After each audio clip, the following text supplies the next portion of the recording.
আপনারা কি এটা লক্ষ্য করেছেন বাচ্চার পায়খানার প্রথম অংশ শক্ত হ্যাঁ হ্যাঁ হ্যাঁ এবং পরের গুলো আগের তুলনায় কিছুটা নরম, এরকম লক্ষ্য করেছেন?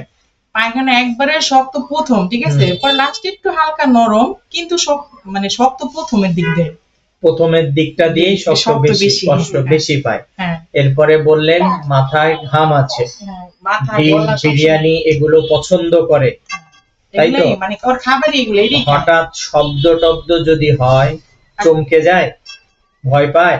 ভয় পায়, এখন আবার পায়। থাকবার চায় না।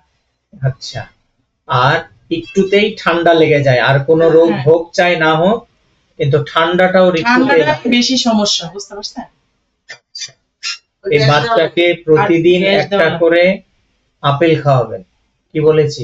আপেল, প্রতিদিন একটা করে আপেল খাওয়াবেন, দুপুরের টাইমে একটা করে কলা খাওয়াবেন, বুঝতে পেরেছেন?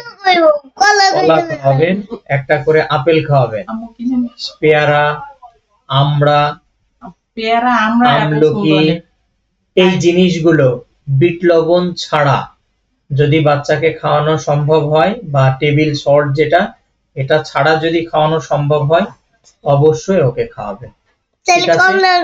আর ও তো পানি খায় পর্যাপ্ত পরিমাণ, তা সেই দিক থেকে কোনো অসুবিধা নাই, তুমি কমলাও খাবে, কোনো অসুবিধা নেই। ওই বাবাকে বলবে যে ডাক্তার বেশি করে কমলা এনে দিতে বলছে, আর যদি বাবা না আনে তাহলে তুমি আমার কাছে চলে আসবে, আমি তোমাকে কিনে দেবো, ঠিক আছে?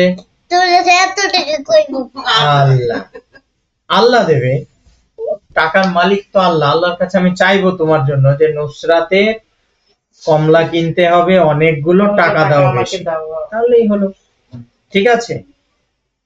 এই জিনিসগুলো বাসায় মেনে চলবেন, আর আমি যে ওষুধগুলো দিচ্ছি খাওয়ান, ইনশাআল্লাহ 1 মাসের মধ্যে রেজাল্ট আপনি বুঝতে পারবেন।